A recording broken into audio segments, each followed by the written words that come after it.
TSPSC group 1 prelims result రీసెంట్గా release చేయడం జరిగింది. టీఎస్పీఎస్సీ ఇచ్చిన వెబ్ నోట్ రిజల్ట్స్తో పాటు ఇచ్చిన వెబ్ నోట్లో 18th January రోజున మెయిన్స్ పేపర్ ప్యాటర్న్ ఎట్లా ఉంటుంది అన్న దాని మీద ఒక నోట్ రిలీజ్ చేస్తామని చెప్పడం జరిగింది. జూన్లో ఎగ్జామ్ ఉంటుందని చెప్పి తెలపడం జరిగింది. అంటే మనకి టెక్నికల్గా 4.5 months ఉంటాయి. జూన్లో ఎప్పుడు అన్నది మనకు తెలియదు. జూన్లో ఎప్పుడు ఉంటుంది అన్నది మేబీ కొన్ని రోజుల తర్వాత public service commission time table ఇచ్చే ఆస్కారం ఉంది. కానీ 18th రోజు టైం టేబుల్ వస్తుందని అయితే నేను అనుకోవట్లేదు. ఎందుకంటే వెబ్ నోట్లో ఎక్కడ 18th రోజు టైం టేబుల్ వస్తుంది అని చెప్పి మెన్షన్ చేయడం జరగలేదు. అయితే ఈ 4.5 monthsలో ఏం చేస్తే ఎగ్జామ్ క్లియర్ చేస్తామో అన్న దాని మీద స్టూడెంట్స్ ఇప్పటి నుండి అంటే క్లియర్ చేసిన ఆస్పిరెంట్స్ చాలా సీరియస్గా ఆలోచించాలి. ఎందుకంటే మనకి ఇప్పుడు కాంపిటీషన్ చాలా సివియర్గా ఉండబోతుంది. ఫైనల్ లిస్టులో ప్రతి 50 స్టూడెంట్స్లో ఒక్కరిని తీసుకోబోతున్నారు. అంటే లెవెల్ ఆఫ్ కాంపిటీషన్ చాలా ఎక్కువ ఉంటుంది. అయితే మనం ఎట్లా ప్రిపేర్ అయితే ఎగ్జామ్ని క్రాక్ చేయగలుగుతాము, టెస్ట్ సిరీస్ తీసుకోవాలా వద్దా, ఏం చదవాలి ఏం చదవద్దు, మీకు చాలా డౌట్స్ ఉంటాయి, చాలా క్వశ్చన్స్ ఉంటాయి. దాని గురించి డిస్కస్ చేయడానికి నేను ఈ వీడియో చేస్తున్నాను.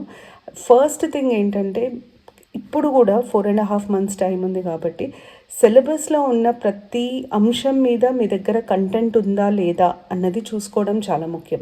క్వశ్చన్ ప్యాటర్న్ ఎట్లా ఉంటుంది అన్నది మనకు కొన్ని రోజులలో తెలిసిపోతుంది. ఒక 4 days వెయిట్ చేస్తే 18th రోజు వాళ్ళు ఇచ్చే పేపర్ ద్వారా మనకి అర్థమైపోతుంది క్వశ్చన్ ప్యాటర్న్ ఎట్లా ఉంటుంది అన్నది.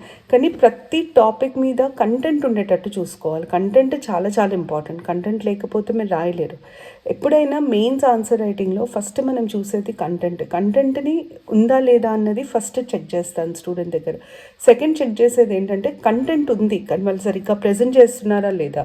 ప్రెజెంటేషన్ ఎలా తెలుస్తుంది, మీరు రాసే ఆన్సర్ స్ట్రక్చర్ ఎట్లా ఉంది, ఫస్ట్ ఏ పాయింట్ రాస్తున్నారు, సెకండ్ ఏ పాయింట్ రాస్తున్నారు, థర్డ్ ఏ పాయింట్ రాస్తున్నారు, స్ట్రక్చర్ ఎలా ఉంది, మీరు ఎలాంటి పదాలు వాడుతున్నారు ఆన్సర్స్లలో, మీరు ప్రజెంట్ చేసేటప్పుడు పేపర్లో మీరు ఎట్లా రాస్తున్నారు, మొత్తం కింది వరకు రాస్తున్నారా, స్పేస్ ఇస్తున్నారా పారాగ్రాఫ్స్ మధ్యలో, పాయింట్స్ లాగా రాస్తున్నారా, ఎట్లా ప్రజెంట్ చేస్తున్నారు, ఈ పాయింట్స్ మీదనే ఫోకస్ ఎక్కువగా ఉంటుంది, వీటి మీదనే ఎంఫసిస్ ఎక్కువగా ఉంటుంది. సో కంటెంట్ స్ట్రక్చరింగ్ రెండు ఇంపార్టెంట్. అయితే మీరు ఇప్పుడున్న టైంకి మీకు ఒకవేళ ఏదైనా సబ్జెక్ట్ వీక్ ఉంటే సబ్జెక్ట్ వైజ్ అన్నా, లేకపోతే ఎక్కడన్నా కాంప్రిహెన్సివ్గా మీకు కంప్లీట్గా మెటీరియల్ దొరుకుతుంది, అంటే క్లాస్ వింటే చాలు ఇంకేది అవసరం లేదు అలా చెప్తారు అన్న కాన్ఫిడెన్స్ ఉంటే క్లాసెస్ తీసుకోవచ్చు. లేదా చాలామంది ఇప్పుడు చూసేది టెస్ట్ సిరీస్కి వెళ్ళేటప్పుడు మీరు తీసుకోవాల్సిన జాగ్రత్తలు. మార్కెట్లో చాలామంది డైలీ టెస్ట్ పెడతాము, అది పెడతాం ఇది పెడతాము అంటున్నారు. కానీ ఫ్రాంక్లీ నా ఒపీనియన్ డైలీ టెస్ట్ పెట్టినా మీరు చాలామంది అవి రాయరండి. ఇనీషియల్గా మీరు స్టార్ట్ చేసినప్పుడు డైలీ టెస్ట్ పెట్టినప్పుడు రాస్తాము అన్న ఒక ఉత్సాహంతో జాయిన్ అవుతారు. కానీ రోజు కూర్చొని 5 questions ఇన్స్టిట్యూట్కి వెళ్ళి రాయడం అంత ఈజీ కాదు. అండ్ ఇంకోటి ఏంటంటే మీకు కూడా ప్రిపరేషన్కి టైం కావాలి. సో మీకు కొంచెం టైం ఇచ్చుకుంటూ సిలబస్ కంప్లీట్ అంటే మంచిగా సిలబస్ డివైడ్ చేసి మీరు ఒక టైం లైన్ ప్రకారంగా చదవగలుగుతారు, మీకు సరిపడా టైం ఇస్తుంది అనుకున్న టెస్ట్ సిరీస్ జాయిన్ అవ్వడం మంచిది. రెండోది ఏంటంటే చాలా మటుకు ప్లేసెస్లో టెస్ట్ సిరీస్ కండక్ట్ చేసేది, ఇవాల్యుయేట్ చేసేది టీచర్స్ కాదు. అంటే ఫ్యాకల్టీ ఇవాల్యుయేట్ చేయరు, ఫ్యాకల్టీ కండక్ట్ చేయరు. చాలా ప్లేసెస్లో టెస్ట్ సిరీస్ స్టూడెంట్స్ అంటే సీనియర్ స్టూడెంట్స్ అంటారు మా భాషలో, ఎవరైతే మెయిన్స్ ఆల్రెడీ రాశారో ఇంటర్వ్యూ వరకు వెళ్ళారో వాళ్ళతోనే పెట్టిస్తారు, వాళ్ళతోనే ఇవాల్యుయేట్ చేస్తారు.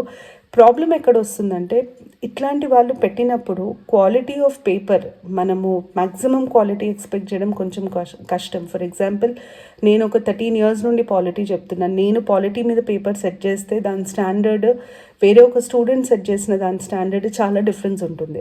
సో మీకు కాంప్రిహెన్సివ్గా పేపర్ కవర్ అవ్వాలి అనుకుంటే ఎక్కడైతే టీచర్కి మీకు యాక్సెస్ ఉంటుందో, ఫ్యాకల్టీకి మీకు యాక్సెస్ ఉంటుందో, వారితో మీరు మాట్లాడగలుగుతారు, మీరు ఎక్కడ తప్పు చేస్తున్నారు అన్నది తెలుసుకోగలుగుతారు అనుకుంటారు, అక్కడ టెస్ట్ సిరీస్ జాయిన్ అవ్వడం మంచిది. మా దగ్గర మేము చేసింది ఏంటంటే టెస్ట్ సిరీస్ స్ట్రెంత్ చాలా లిమిట్ చేయడానికి కారణం ఏంటి అంటే ఎక్కువ మందిని తీసుకుంటే పర్సనల్గా నేను ఇవాల్యుయేట్ చేయలేను, నా టీం ఇవాల్యుయేట్ చేయలేదు. సో 100 వరకే తీసుకుందామని డిసైడ్ చేసుకుని తక్కువ స్ట్రెంత్ని తీసుకోవడం జరిగింది. పేపర్స్ అన్నీ మేమే సెట్ చేయడం జరుగుతుంది, పేపర్స్ అన్నీ మేమే ఇవాల్యుయేట్ చేయడం జరుగుతుంది. ఇన్ఫ్యాక్ట్ నేను ఈ వీడియోలో కొన్ని పేపర్స్ నేను ఎక్కడైతే ఇవాల్యుయేట్ చేశానో ఎట్లా ఫీడ్బ్యాక్ ఇస్తున్నామో అన్నది మీ ఐడియా కోసం చెప్తాను. దానికంటే ముందు క్వశ్చన్స్ కూడా ఎలాంటి క్వశ్చన్స్ ఇస్తున్నారన్నది చాలా ఇంపార్టెంట్. ఇప్పుడు మెయిన్స్లో రకరకాల ప్యాటర్న్లో క్వశ్చన్స్ అడగవచ్చు. కొన్ని క్వశ్చన్స్ డైరెక్ట్గా ఉంటాయి, వాట్, వెన్, వేర్, హౌ ఇట్లాంటివన్నీ డైరెక్ట్ క్వశ్చన్స్. దానికి మనం పెద్దగా ఆలోచించి కష్టపడాల్సింది ఏముండదు. ఈజీగా స్ట్రక్చర్ చేయొచ్చు, కంటెంట్ ఉంటే రాసేయచ్చు. కొన్ని క్వశ్చన్స్ అనలిటికల్ ఉంటాయి, అంటే స్టేట్మెంట్ ఇచ్చి ఆ స్టేట్మెంట్ని ఎక్స్ప్లెయిన్ చేయమని అడుగుతారు. Article 44 of the constitution has remained a dead letter. అంటే యూనిఫామ్ సివిల్ కోడ్ ఇండియాలో ఎప్పుడు ఇంప్లిమెంట్ అవ్వలేదు, అవ్వకపోవడం దురదృష్టకరం అని సుప్రీంకోర్టు ఒక సందర్భంలో చెప్పడం జరిగింది. దాన్ని సింపుల్గా తీసుకొని ఆ స్టేట్మెంట్ని క్వశ్చన్ లాగా ఇచ్చి దాని మీద రాయమంటారు. అట్లాంటప్పుడు మీరు మీ ఆన్సర్ స్ట్రక్చర్ని ఆ క్వశ్చన్లో అడిగిన విధానాన్ని బట్టి ఆన్సర్ని స్ట్రక్చర్ చేయాల్సి వస్తుంది. ఏది ముందు వస్తుంది, ఏది వెనక వస్తుంది, ఏ పాయింట్ ఫస్ట్ రాయాలి అన్నది క్వశ్చన్ని బట్టి రాయాల్సి వస్తుంది. కొన్నేమో థీమ్ బేస్డ్ క్వశ్చన్స్ ఉంటాయి. థీమ్ బేస్డ్ క్వశ్చన్స్ అంటే ఒక చిన్న టాపిక్కి సంబంధించి ఉండదు, బ్రాడ్గా అడుగుతారు. ఇప్పుడు ఉదాహరణకి ఎట్లాంటి క్వశ్చన్స్ అడుగుతారు అంటే, మీకు శాతవాహనులు ఉన్నారు, తర్వాత ఇక్ష్వాకులు ఉన్నారు, హిందూ టెంపుల్స్ ఎప్పుడు డెవలప్ అయ్యాయి, ఎలా డెవలప్ అయ్యాయి, ఎవరు ఎట్లా కాంట్రిబ్యూట్ చేశారు ఏన్షియన్ తెలంగాణ హిస్టరీలో, ఇట్లాంటి క్వశ్చన్స్ అడగొచ్చు. లేదా right and detailed note on the status of Buddhism during the ancient Telangana, during ancient period in Telangana అని అడగొచ్చు. ఇప్పుడు ఏన్షియంట్ పీరియడ్ అంటే మీరు చాలామంది రాజులు, అంటే చాలామంది డైనస్టీస్ కింద బుద్ధిజం ఎట్లా ఉంది అన్నది ఒక 150-200 వర్డ్స్లో క్లుప్తంగా రాయాల్సి వస్తుంది. సో ఇట్లాంటి డీటెయిలింగ్ చాలా ఇంపార్టెంట్. ఇది మనకి ఉట్టిగానే రాదు, ఎవ్వరికి ఉట్టిగానే రాదు, దానికి ప్రాక్టీస్ చేయడం చాలా ఇంపార్టెంట్. సో మీకు క్వశ్చన్స్ ఎట్లా ఉన్నాయి, ఏ స్టాండర్డ్ ఉన్నాయి అనేది కొంచెం తెలుసుకుంటే బెటర్. ఎందుకంటే ప్రిలిమ్స్ పేపర్ సివిల్ సర్వీసెస్ ప్యాటర్న్లో ఇచ్చారు. నాకు తెలిసి మెయిన్స్ కూడా అంత సింపుల్గా డైరెక్ట్గా స్ట్రైట్ ఫార్వర్డ్ క్వశ్చన్స్ ఉంటాయని అయితే నేను అనుకోవట్లేదు. మెయిన్స్లో క్వశ్చన్స్ కొంచెం సివిల్స్ లైన్స్లోనే ఉండే ఆస్కారం ఎక్కువ ఉంటుంది. అయినా కూడా నా సజెషన్ ఏంటంటే, మీరు సింపుల్కి ప్రిపేర్ అయ్యి పేపర్ డిఫికల్ట్ అయితే కాన్ఫిడెన్స్ దెబ్బతింటుంది, రాయలేరు, డిసప్పాయింట్ అవుతారు.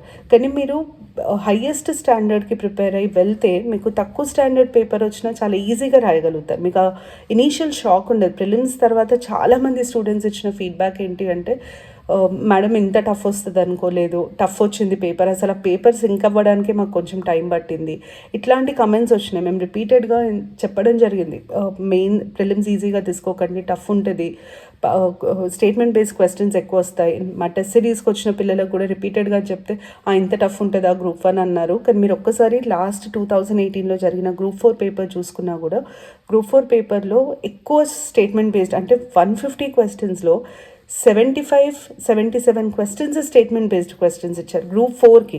గ్రూప్ 1కి పేపర్ ఎట్లా ఉంటుంది అన్న దాన్ని బట్టి ఐడియా వస్తుంది మనకి. సో అందుకనే ప్లీజ్ మీరు ప్రాక్టీస్ చేసే క్వశ్చన్స్ కూడా, మీరు వెళ్ళే టెస్ట్ సిరీస్ కూడా కొంచెం క్వాలిటీ క్వశ్చన్స్ ఉండేటట్టు, టీచర్స్ క్యూరేట్ చేసిన పేపర్స్ అయితే, టీచర్స్ ఎవాల్యుయేట్ చేసే పేపర్స్ అయితే చాలా మంచిది.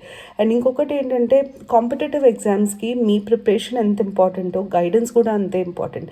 మీరు ఎక్కడ తప్పు పోతున్నారో అన్నది మీకంటే ఎక్కువ, మీ పియర్స్ కంటే ఎక్కువ ఇదే పని చేసిన వాళ్ళకి, టీచ్ చేసిన వాళ్ళకి చాలా ఐడియా ఉంటుంది. సో ఎక్కడైనా మీకు మంచి మెంటర్షిప్ దొరుకుతాయి, ఎవరైనా మీరు కూర్చొని మీతోనే మీకు ఎక్కడ ప్రాబ్లం అవుతుందో చూసి దాన్ని ఐడెంటిఫై చేసి మీకు చెప్పి దాన్ని కరెక్ట్ చేసుకోవడానికి హెల్ప్ చేయగలిగితే అట్లాంటి ప్లేస్ని చూస్ చేసుకోవడం చాలా మంచిది. నా ఎక్స్పీరియన్స్ యాజ్ అ టీచర్ ఇన్ని రోజులు, నేను ఈ 12-13 ఏళ్లలో నాకు అర్థమైంది ఏంటంటే, కొంతమంది స్టూడెంట్స్కి కొంచెం ఒక చిన్న మెంటల్ బ్లాక్ లేదా ఒక చిన్న బ్లాక్ ఉంటుంది వాళ్ళ ప్రిపరేషన్లో.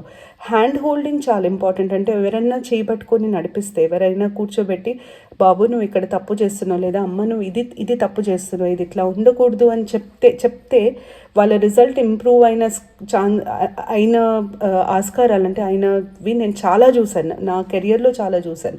సో నేను అందుకనే I believe in giving personal time to students. ఇప్పటివరకు నాకున్న నేను అప్రోచ్ చేసిన విధానం కూడా అదే, పర్సనల్గా టైం ఇవ్వడానికి కారణం అది. వాళ్ళకి ఏదైనా ప్రాబ్లం ఉంటే దాన్ని మనం కరెక్ట్ చేస్తే వాళ్ళకి ఈజీ అవుతుంది. అలా మీకు పర్సనల్ మెంటర్షిప్ ఇచ్చే ప్లేస్ ఏదన్నా చూస్ చేసుకుంటే బెటర్. మెయిన్స్ ఆన్సర్ రైటింగ్లో ఎప్పుడైనా సరే కంటెంట్ మీరు ఎట్లా ప్రజెంట్ చేస్తున్నారు అన్నది చాలా ఇంపార్టెంట్. ఇప్పుడు ఇది మా దగ్గర అయిన టెస్ట్ సిరీస్లో ఎవాల్యూట్ చేసిన పేపర్ చాలా క్లియర్గా లైన్ టు లైన్ ఎవాల్యుయేషన్ చేయడం జరిగింది. ఇక్కడ ఇంకా క్లియర్గా ఎక్కడెక్కడైతే తప్పులు జరిగినాయో వీటిని ఐడెంటిఫై చేయడం. ఉదాహరణకి procedure establish by law, this means ఉండని అవసరం లేదు, దిస్ తీసేయమని చెప్పి. Means one has to follow the procedure prescribed in law blindly అన్న పదం వాడొద్దు. చాలా నెగటివ్ ఇంప్రెషన్ ఇస్తది. అందుకనే do not use such words అని రాయడం జరిగింది. In law is bound by the procedure by ఈ ఈ ప్రిస్క్రైబ్డ్ బై లా రాసే బదులు is bound by the procedure given under the law రాస్తే అయిపోతది. సో, ఇట్లాంటి ఫీడ్‌బ్యాక్ ఇస్తే మీకేమైతదంటే మైన్యూటెస్ట్ డీటెయిల్స్ ఎక్కడెక్కడ తప్పులు చేస్తున్నామో, సెంటెన్స్ కన్‌స్ట్రక్షన్‌లో గానీ, యూజ్ ఆఫ్ వర్డ్స్‌లో గానీ ఎప్పుడైనా గుర్తుపెట్టుకోండి మీరు ఏ పదాలైతే వాడతారో అవి ఒక్క రోజులో నేర్చుకునేటివి కావు. మీరు ఒక కాన్స్టెంట్ ఎఫర్ట్ పెట్టాల్సొస్తుంది దానికి. వర్డ్స్ ఎంత ఫార్మల్‌గా ఉంటే అంత మంచిది. అంటే నేను చాలా మంచి English, flamboyant English, Oxford dictionary English రాయమని కాదు. కానీ గ్రామాటికల్ మిస్టేక్స్ ఉండొద్దు. నెగెటివ్‌గా రాయొద్దు. ఈ 2 చాలా ఇంపార్టెంట్. సెంటెన్స్ కన్‌స్ట్రక్షన్ నీట్‌గా ఉండాలి. ఎక్కడ గ్రామాటికల్ మిస్టేక్స్ చేయొద్దు. నెగెటివ్ వర్డ్స్ రాయొద్దు. ఇక్కడ చూడండి. Ah, due process of law in place of తప్పు. ఎందుకంటే ఇండియన్ కాన్స్టిట్యూషన్‌లో ప్రొసీజర్ ఎస్టాబ్లిష్డ్ బై లాతో పాటు ప్రాసెస్ ఆఫ్ లా ఉంటది. అందుకనే due process of law along with రాయమని చెప్పి ఇది రౌండ్ చేయడం జరిగింది. సో, ఇంత డీటెయిల్డ్ ఫీడ్‌బ్యాక్ ఉంటే మీకు కరెక్షన్ చాలా ఈజీ అయితది. ఇప్పుడు ఈ స్టూడెంట్‌కి ఫీడ్‌బ్యాక్ ఇచ్చిన తర్వాత తనకున్న డౌట్స్‌కి నా దగ్గరకొచ్చినప్పుడు నేను క్లియర్‌గా ఎక్స్‌ప్లెయిన్ చేసిన. ఎక్కడెక్కడ తప్పులు చేస్తున్నారు. మీరు మళ్ళీ రాసుకొని రావాలి. అంటే కొంతమంది స్టూడెంట్స్‌కి వాళ్ళు రాసిన దాన్ని బట్టి మళ్ళీ రాసుకొని రమ్మని చెప్తాను ఆన్సర్స్. కొంతమందికి నెక్స్ట్ టైమ్ నుండి ఎట్లా అప్రోచ్ అవ్వాలి, నెక్స్ట్ టైమ్ మిస్టేక్స్ రిపీట్ చేయొద్దు అని చెప్తాను. పాత పేపర్ నేను కరెక్ట్ చేశాను. పాలిటీలో, గవర్నెన్స్‌లో 2 టెస్ట్స్ అవుతాయి కాబట్టి, మేము ఒక టెస్ట్ కరెక్ట్ చేసి, ఇంకో టెస్ట్‌కి వాళ్ళు ఎంత మారారు, దాంట్లో ఏమైనా చేంజెస్ ఉన్నాయా, ఇంకేమైనా ఇంప్రూవ్ అవ్వచ్చా, ఎక్కడెక్కడ స్కోప్ ఆఫ్ ఇంప్రూవ్‌మెంట్ ఉంది, ఎక్కడ మార్చుకోలేకపోయినారు వాళ్ళు, ఎందుకు మార్చుకోలేకపోయినారు, ఇది కూడా ఎక్స్‌ప్లెయిన్ చేయడం జరుగుతది. సో, ఈ డీటెయిల్డ్ ఫీడ్‌బ్యాక్ మీకు చాలా యూజ్ అయితది. ఆన్సర్ రైటింగ్‌లో ఇది చాలా ఎసెన్షియల్. ఎందుకంటే నేను ఇంతకుముందు చెప్పినట్టు మెయిన్స్‌కి కాంపిటీషన్ చాలా సివియర్‌గా ఉంటది. మీరు ఫైనల్ లిస్ట్‌లో గుర్తుపెట్టుకోండి 50లోంచి ఒకరిని సెలెక్ట్ చేస్తారంటే minimum scope for negligence are minimum scope for mistakes. ఎంత బాగా రాయగలిగితే అంత మంచిది. ఫస్ట్ పేపర్ కంప్లీట్ చేయగలగాలి. ప్రతి క్వెషన్‌కి డీసెంట్ ఆన్సర్ రాయాలి. అంటే మీరు అద్భుతంగా రాయకపోయినా సరే, కానీ డీసెంట్‌గా రాస్తే సరిపోతుంది. ప్రతి ఆన్సర్ కొంచెం డీసెంట్‌గా ఉండాలి. కంటెంట్ ఉందా లేదా? క్వెషన్ పరంగా ఆన్సర్ రాసారా? ఎక్స్‌ట్రా ఏమైనా రాస్తున్నారా? డీవియేట్ అయ్యి రాస్తున్నారా? ఇవన్నీ పాయింట్స్ మీద ఫీడ్‌బ్యాక్ చాలా చాలా హెల్ప్ చేస్తుంది మీకు. ఆన్సర్ ప్రెజెంటేషన్ చాలా ఇంపార్టెంట్. ఇప్పుడు ఈ ఆన్సర్ చూస్తే ఈ స్టూడెంట్ చేసిన ఫస్ట్ మిస్టేక్ ఏంటంటే, ఈ క్వెషన్ ఐసీటీ ఇన్ గవర్నెన్స్ అంటే గవర్నెన్స్‌కి సంబంధించింది. గవర్నెన్స్‌లో మనం స్మార్ట్ అనే ఒక అబ్రివేషన్ వాడతాం. తను స్మార్ట్ ఎక్స్‌ప్లెయిన్ చేసుకుంటూ పాయింట్స్ ఇది 1 అని రాసిన తర్వాత ఇది 2, 3, 4, 5, 6 కంటిన్యూయస్‌గా నంబర్ చేశారు తను. అది తప్పు. ఎందుకంటే ఇవి సబ్ పాయింట్స్. ఈ స్మార్ట్‌ని తను ఎక్స్‌పాండ్ చేసి రాస్తుంది.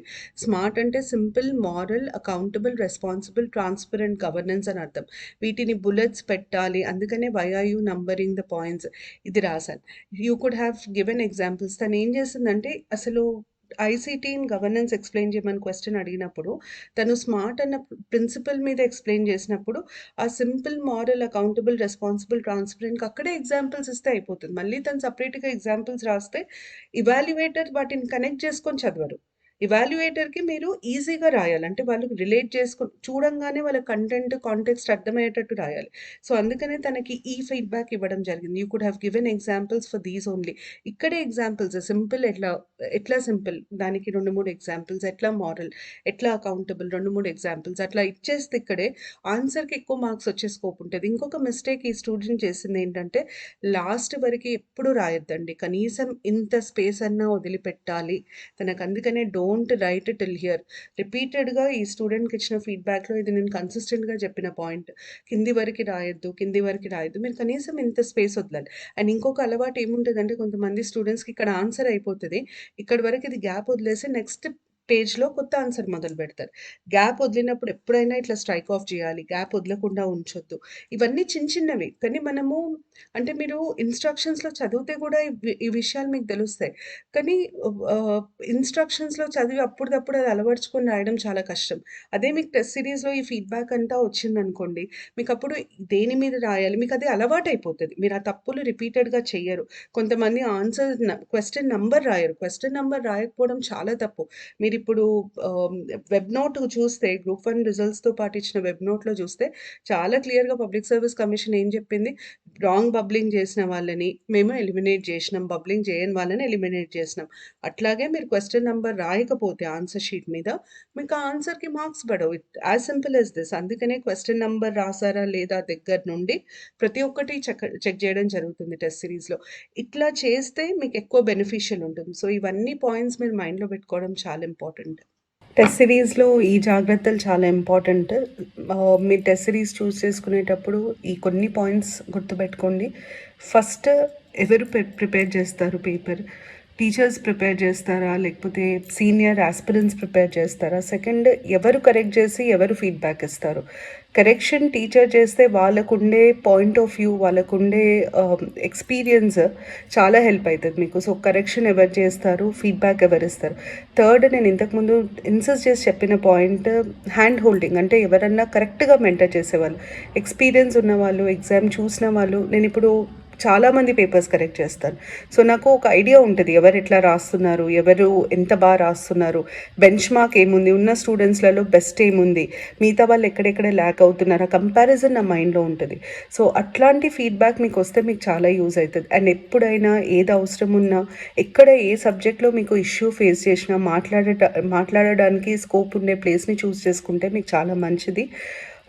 సో, మెయిన్స్‌కి ప్రిపరేషన్‌కి నేను ఇవ్వాలనుకున్న సలహాలు ఇవి. నేను ఇంకా కొన్ని వీడియోస్ మెయిన్స్ అప్రోచ్ మీద, చిన్న చిన్న టిప్స్ ఆన్సర్ రైటింగ్ మీద. అంటే ఒక్కొక్కసారి ఏమవుతుందంటే నేను ఇవాల్యుయేట్ చేసేటప్పుడు స్టూడెంట్స్ చేసే మిస్టేక్స్ చూసినాక అరే ఇది మిస్టేక్ చాలా కాస్ట్లీ పడుతుంది, దీని మీద కూడా చెప్పాలి అని ఒకటి అనిపించినప్పుడల్లా నేను ఒక షార్ట్ వీడియో చేసినాను. ఎస్సే రైటింగ్ మీద, ఎస్సే మీద స్పెషలీ చాలా ఎంఫసిస్ ఉంది. ఎందుకంటే నా ప్రకారంగా డిసైడింగ్ ఫ్యాక్టర్స్ మీ పేపర్లో ఎస్సే ఒకటి అవుతుంది, గవర్నెన్స్ ఒకటి, ఎస్ఎన్టీ ఒకటి అవుతుంది. గవర్నెన్స్ కూడా చాలా ఎగ్జాస్టివ్ ఉంది సిలబస్ మీకు. ఎస్ఎన్టీ కూడా చాలా ఎగ్జాస్టివ్ ఉంది. సివిల్స్ ప్రిపేర్ అయిన స్టూడెంట్స్కి తెలుస్తుంది. మీరు గ్రూప్ 1కి చదివేంత ఎస్ఎన్టీలో చదివేంత టాపిక్స్ సివిల్స్కి కూడా చదవరు. గవర్నెన్స్ కూడా చాలా ఎగ్జాస్టివ్. పబ్లిక్ అడ్మినిస్ట్రేషన్ టాపిక్స్ పెట్టారు, ఎథిక్స్ టాపిక్స్ పెట్టారు, తర్వాత జనరల్ ఎస్ఏ. ఇవి చాలా డిసైడింగ్ రోల్ ప్లే చేస్తాయి. సో, వీటి మీద కూడా చిన్న చిన్న వీడియోస్ చేస్తాను. మీకు ఏమైనా డౌట్స్ ఉండి ఇంకేదైనా స్పెసిఫిక్ రిక్వెస్ట్ ఉంటే కూడా కమెంట్ బాక్స్లో పెట్టండి, నేను ఆన్సర్ చేస్తాను. Thank you.